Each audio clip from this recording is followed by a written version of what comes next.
And so then the second issue we need to discuss is there's been a media request from our Nevada judges.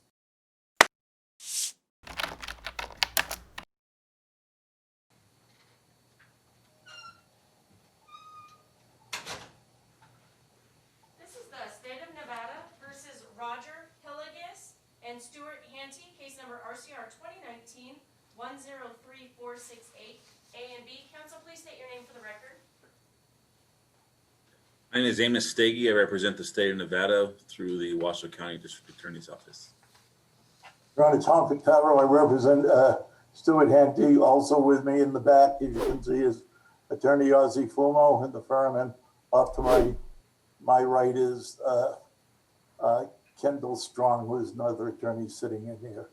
I don't think you can see her, but she's just sitting during this time.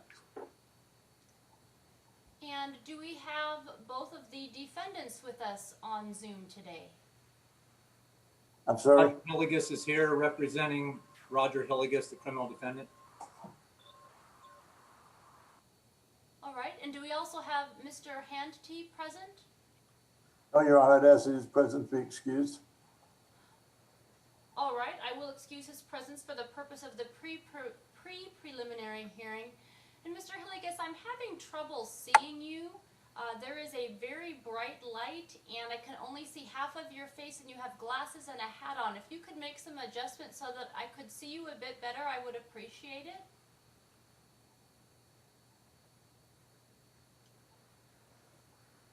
Okay, that's a little bit better. And Can you see me now? I can. The hat and the glasses make it difficult, but you're blocking some of the light, which is better. They're reading glasses. I can take them off, and I can take my hat off if that helps. All right, perhaps the hat. If you need your reading glasses, certainly you can wear those. All right, thank you. I don't need the hat. All right, and I notice we may have some other folks present on the Zoom call. Mr. Hillygus, my clerk has indicated that those are your secretaries. Is that correct? That is correct, Your Honor. I've got two secretaries. I've got the third secretary, but he was unable to make this meeting, the Zoom meeting. That's correct. All right. So I will allow them to remain on the Zoom for the purposes of the pre-preliminary hearing. They must mute themselves so that they're not part of the court record, as they are not parties. And I will also note that the court has new technology that has very recently been installed, I believe as early as this morning, such that the court will have a YouTube channel which will be available for the public to view proceedings, since, as we are all aware, we are in the midst of the pandemic. The court is still not open to the public, so this will be a way for the public to view the proceedings as they have a right to do. And we need to discuss a couple issues today, counsel, and one of them is whether there is a request to hold this preliminary hearing in person in the courtroom versus the presumption currently, which is that all preliminary hearings are conducted remotely via Zoom, with all parties, defendants, and witnesses being present remotely. Again, the system that we have in place through the court is that the Zoom is directly captured by our JAVS system, so it is part of the court record, the same as if the parties were present in court as far as our JAVS system goes for making a court record, just so you know. So that's one issue we have to discuss. And then the next issue we need to discuss, which I'll take second, is the request for the news media coverage. So first, counsel, let's talk about whether is there any party that is requesting to have this hearing held in person as opposed to the presumption that is currently Zoom? And I will begin with Mr. Stege. Go ahead, Mr. Stege. I will defer to the court on that. I have prepared under the previously issued orders indicating that they're all going to be remotely conducted. So as far as that goes, I have that as a preference that we do it remotely. And I of course am aware, as a court is, that the objections to audiovisual prelims per court admin orders are due, I think, 10 business days before the actual hearing, and none of which are on record. Mr. Pitaro. Yes, Your Honor.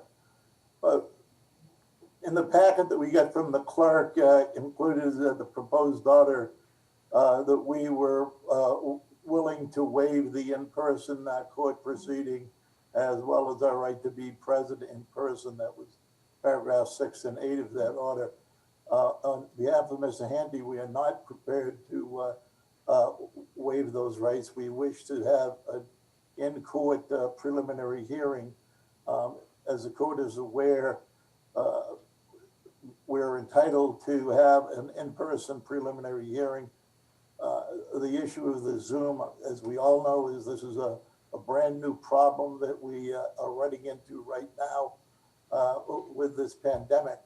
However, the use of the video cameras for all the witnesses make it definitely difficult, if not impossible, for purposes of defending a person by virtue of losing the fact of demeanor and those sort of things that are in fact important in assessing the credibility of a witness and the idea of what you can and can't do in it. Now, I would say this, the fact is, Your Honor, that if you continue the preliminary hearing, which I think is the appropriate way, because each witness would have to, I believe, under case law, they'd have to show individually why they couldn't be here. And they would have to then, each and every witness have to give the reason why they can't be here in person. It's not that anyone is actually sick. It's that there is a method of trying to keep the crowd down, if you will. And so we're doing it that way.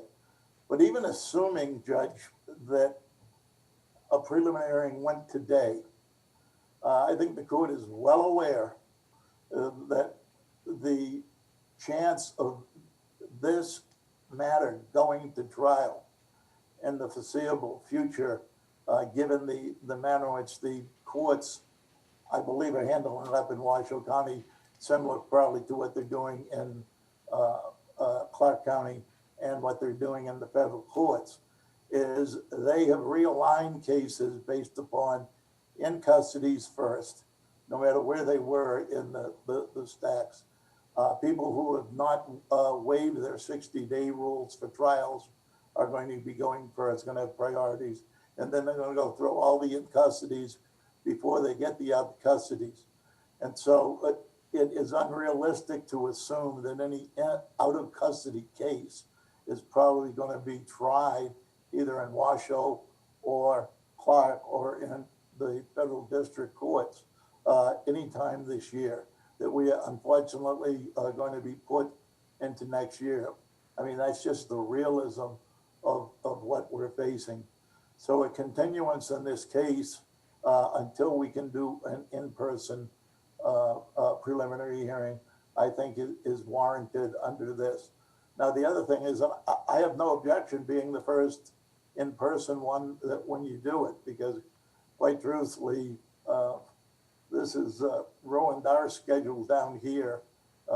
It's not 3 murder cases that we had during this time in my office out of the box and put them out. We don't know where yet as we going into these things. So our trials that we had set up here for August, September, we don't believe are going to be going.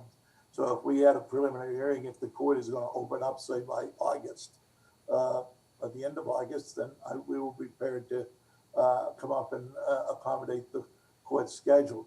Of course, we can't lose sight of the fact of what's been happening the last few days and weeks here. We appear to be in a spike of the coronavirus. Hopefully, those numbers are going to go down as we work a little harder on the social distancing and mask issue. But we will, at some point in time, have to have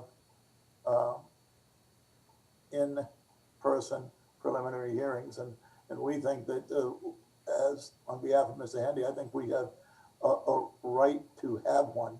And I don't think it prejudices the state by having this matter pushed off. I don't think there is a prejudice, because I believe that the trial setting is going to be so far out there on all these out of custody cases that have been building up for the last few months, that it's not a burden on anyone.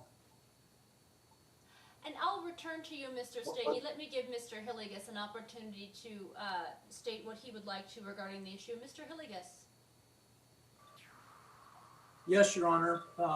For the record, I would object to this hearing, this preliminary hearing, as being a violation of the rules of criminal procedure. The email that I received from the clerk of the court is not a proper motion. Anytime that a party intends to extend or shorten the time in a court, it is to be done by a motion. There was no motion in this instance. There was just an email by the clerk of the court. There was no time frame on how long I had to respond. A decision was made within less than 48 hours before I had time to respond that this hearing was going to be set.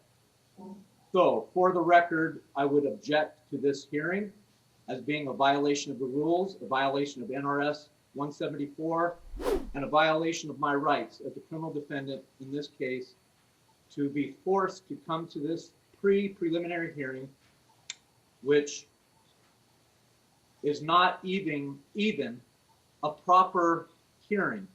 There was a preliminary hearing set. It had been changed numerous times. And once again, it looks like that hearing is going to be changed. As far as the hearing that's going to be set for the 31st, I also too object to a Zoom meeting of any witnesses. The Sixth Amendment, the Confrontation Clause, provides the criminal defendant the right to face his accusers in a court. That setting is a lot different for a witness to appear next to a judge in a witness stand with a bailiff present, with a jury present, with persons in the gallery present, and with attorneys questioning people and witnesses being questioned face to face is also a right of a criminal defendant. And therefore, I would also object to the 31st preliminary hearing being set as a Zoom meeting. Thank you. Mr. Stege? Thank you, Your Honor, for returning to me. I want to respond or echo some of Mr. Pitaro's statements. While his position is accurate that we have to consider if this case goes to district court, it really has no place to go because jury trials in district court are put off at least until August. Both of these defendants are out of custody, so their district court trial, if there were to be one, is far off. The question of demeanor and also sort of responding to Mr. Hillygus' comments about wanting a bailiff there, the witness to sit by a judge and people in the gallery. I don't know that that is fully supported by constitutional principles. You know, the constitutional right of confrontation, it's a trial right. There is case law interpreting sort of what physical confrontation means, specifically in the context of child sex abuse victims, sex crime victims, using similar technology to what is contemplated here. But I don't know, given the current circumstances. I mean, it's not overstating that our current position is without precedent, but I would urge the court not to sort of reflexively or sort of automatically the defendants say, well, we prefer it that way. You know, a preference I don't think is what gets you there. This court, through its administrative orders, has found good cause to order prelims and, in fact, all other hearings to occur this way. I think to get out of that and compel us to have compel this to be in person, you'd have to make some findings. Among those would be that this technology is inadequate to ensure whatever residuals are the wrong word, but whatever remaining confrontation rights are honored. I don't know that we're in a position to do that simply as a blanket assertion that, well, they want it, therefore we should find that this is an inadequate technology or an inadequate means of doing it. That being said, I echo Mr. Pitaro's comments regarding the danger of this. I mean, looking at the health department attachment that was sent to us, they recommend that all people indoors have masks, right? Even indoors, that masks be worn. Since that letter, since this court's last administrative order, Mr. Pitaro is correct that the health situation seems to have worsened, and the state is reluctant to unnecessarily place people at risk by having us all congregate in court for a preliminary hearing, especially in light of both defendants being out of custody and the other things I have said. And so I'll submit it on that, I think. All right, thank you. So certainly we are in unprecedented times. I don't think it's anyone's preference that we conduct hearings remotely, but currently that is the reality of the situation in which we find ourselves. Given the statements by all parties present today, I will consider continuing it one more time in the hopes that perhaps the next continuance, if things in the community are better as far as the COVID-19 situation, and that the preliminary hearing could be conducted safely in person, I'll continue it once more.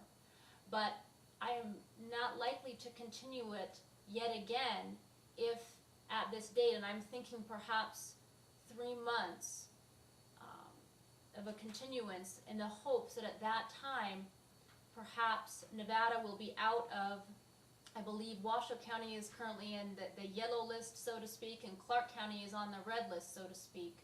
Perhaps by that time we would be at least out of those zones, such that compelling witnesses who have no choice whether to come to court or not, they're here by subpoena, to compel them to come here, it would be a safer time in our community to do so than it is next week, essentially. So, counsel, I will give you an opportunity to communicate with my clerk if you would like, and amongst yourselves, as to a date potentially 3 months down the road when we could attempt to have a discussion. And I'm going to set another preliminary hearing. I'd like to set it 2 weeks before that preliminary hearing, and I know Mr. Hillygus has objected to such a procedure, but I believe under the emergency circumstances we're in, it is a necessity to have these preliminary hearings so that, again, we can discuss the state, whether parties are ready to go forward, and if it's safe to have all these parties present in person in the courtroom.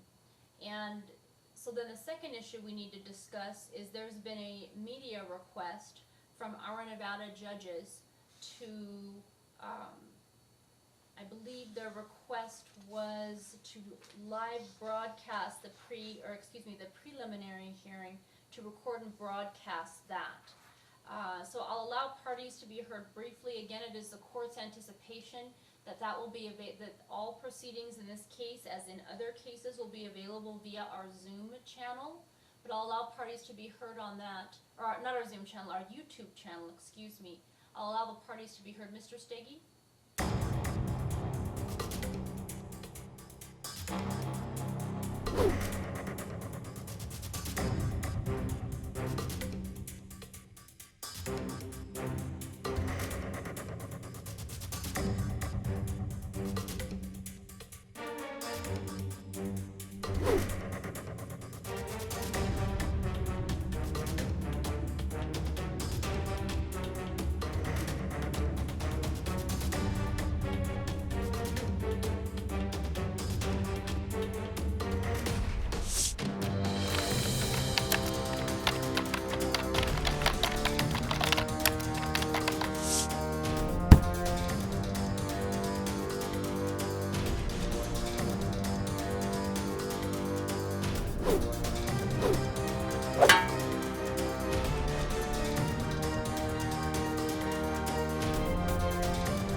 We'll make sure that she was put on house arrest.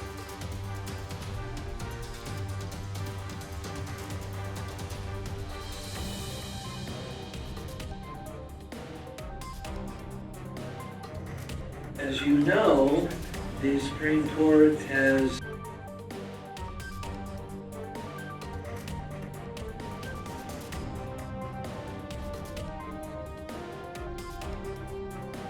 Okay, why don't you give me the statute?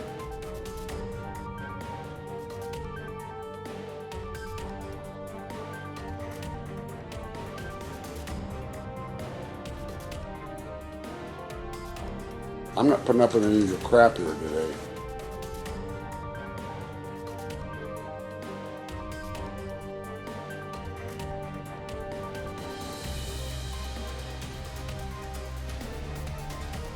The court will take this matter under submission.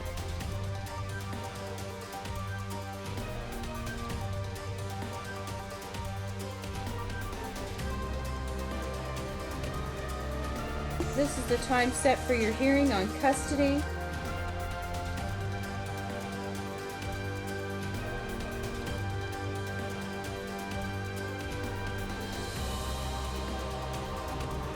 Don't unpack. That's not what the Jay's hearing's for.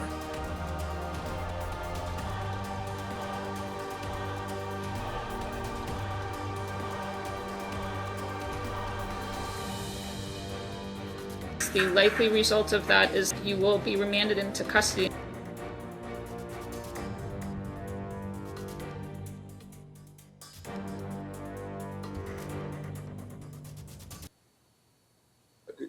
If that is the case, if the proceedings are going to be on YouTube, then the request is moot. I'm not sure what portions of it constitute the proceedings when it would start being broadcast. For example, we were all here before Your Honor took the bench.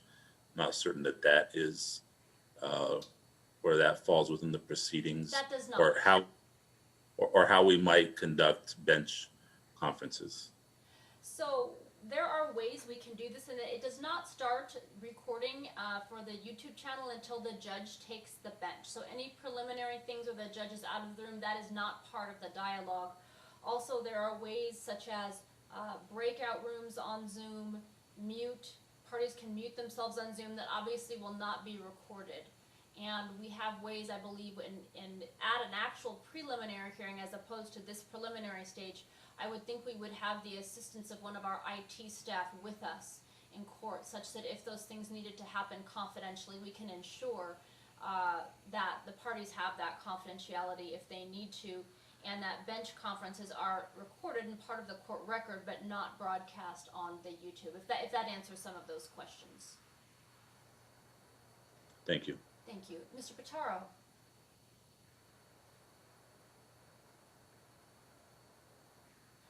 You'll need to unmute yourself, Mr. Pitaro. I can't hear you.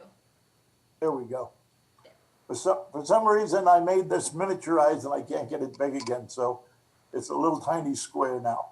On the, obviously, if you have the YouTube channel, the way that is, that's going to be a fixture of the court, I assume, and that will be the official court record.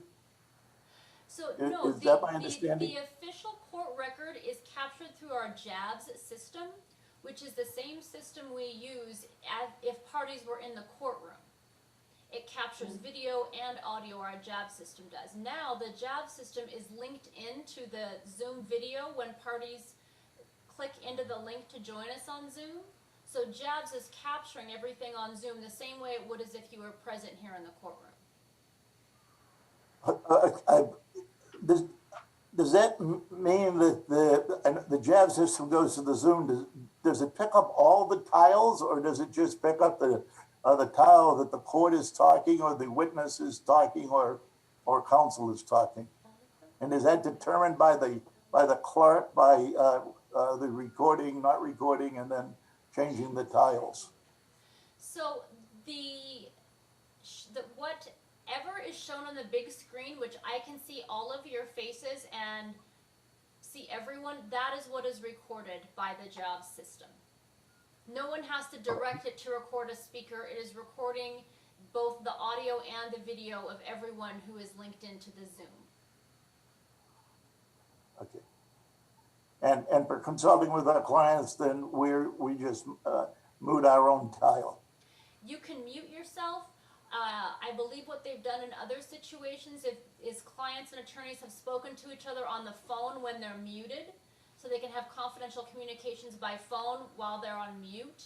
I believe that's been done, but we can make sure that no confidential client-attorney communications are broadcast. That's important.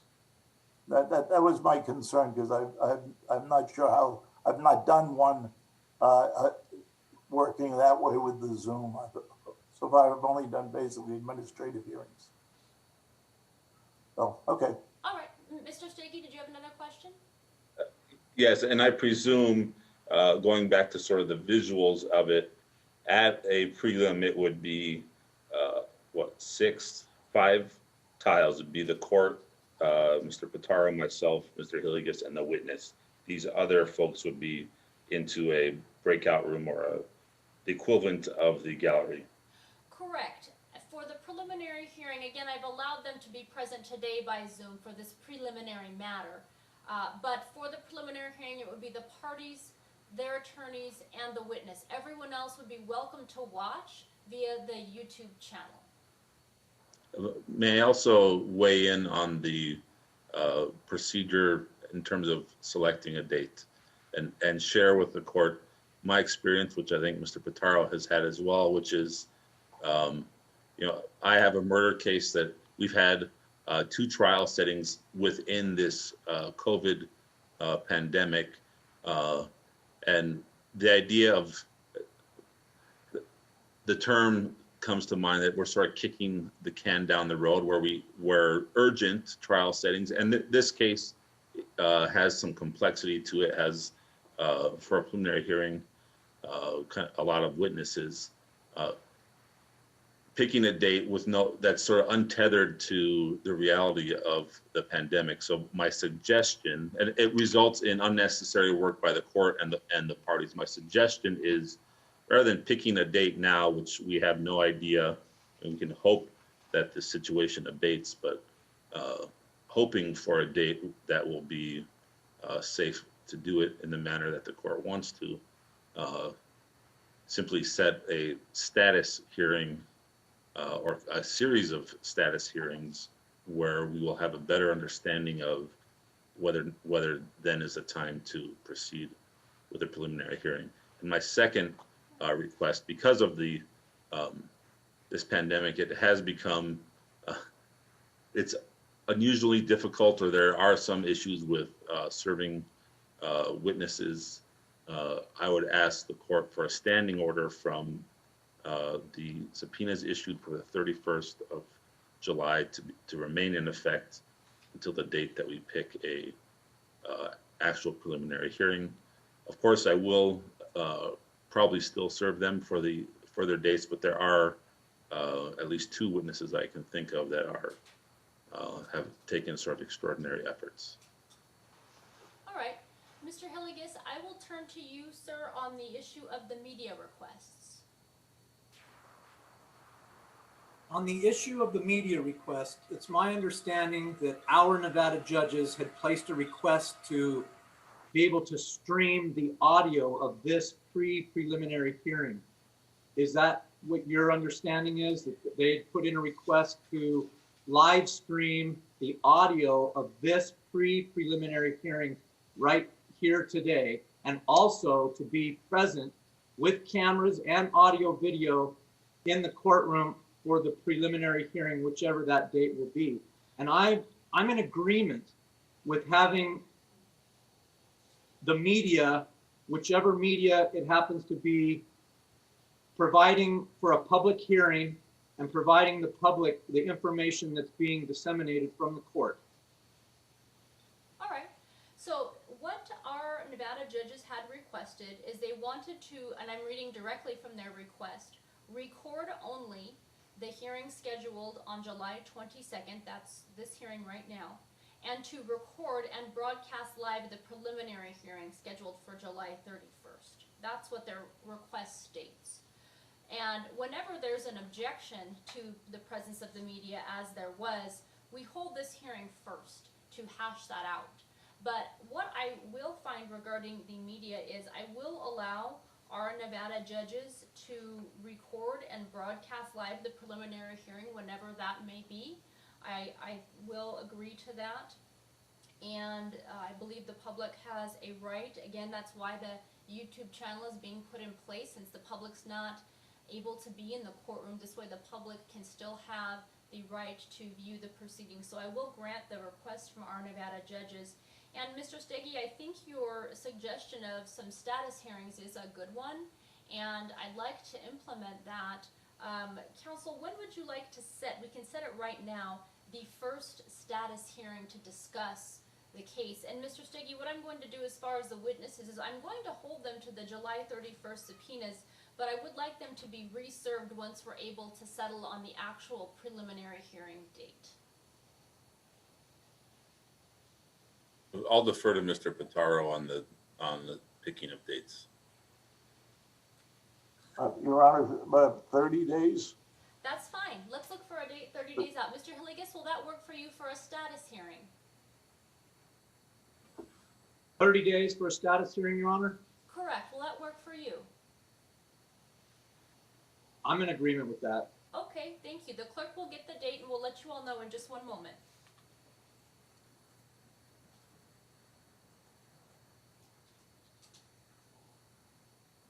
So right now I could do September 2nd or September 9th at 1:30.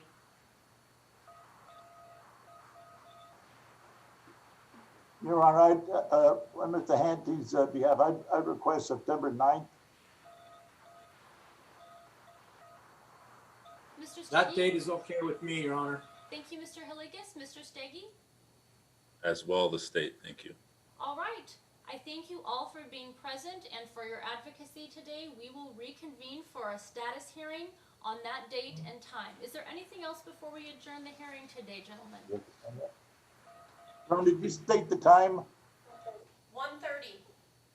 1:30, and we'll be given the, before the hearing, they'll send the coordinates, what did you call it, the numbers. That's correct. Okay, that's all. Thank you, Your Honor, for your courtesy. Thank you. Anything else from Mr. Hillygus or Mr. Stege? I do have something, Your Honor. It's a question of law. Go ahead. It's my understanding that this court has taken subject matter jurisdiction. But NRS 189 states that the Justice Court does not have subject matter jurisdiction over this case. This case is a federal case, as stated by Allison Jenkins of the Reno PD. This case involves the postal inspector. This case involved the Social Security Administration. This case involves the FBI. This case involves the LA County Sheriff's Department. My mother was a resident of California. This is my mother. Their statement of fact, Your Honor, this is a civil matter. No controversy exists in this case. There is no injured party that exists. There is no victim that exists. There's no statement or a complaint from the alleged victim, Susan, or either of her guardians or either of her court-appointed attorneys. So without a controversy, this court lacks subject matter jurisdiction. This matter is a federal matter. I've cited that in 7 documents that I filed with the court. I have not received a response.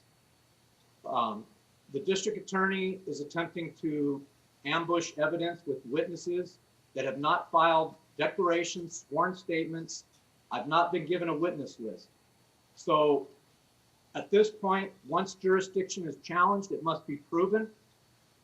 And that's what I'm asking for this court to do, is to prove that they have jurisdiction, because I believe that this court lacks subject matter jurisdiction over this case.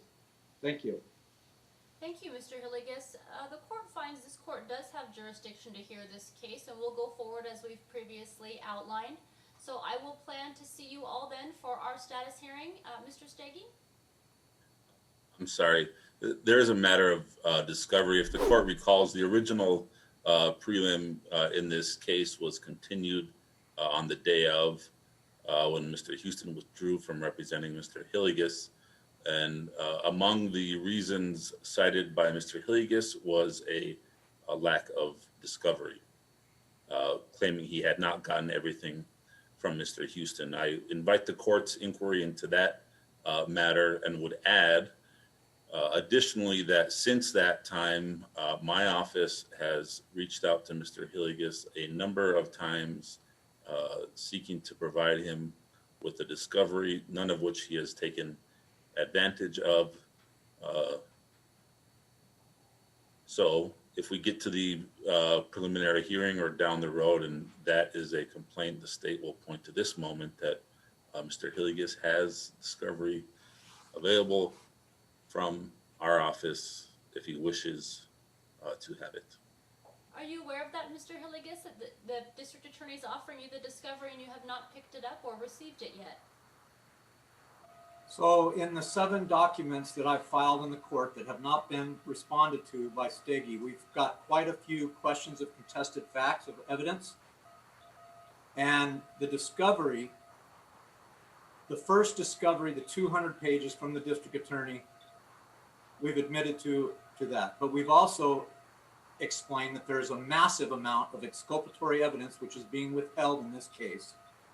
And so without a chain of custody, without them providing the evidence and a chain of custody of when they got it, who they got it from, who they sent it to, when that person got it, because I've not been provided with massive amounts of exculpatory evidence. This is a suppression, a willful suppression of evidence that the criminal defendant is required to have to defend himself.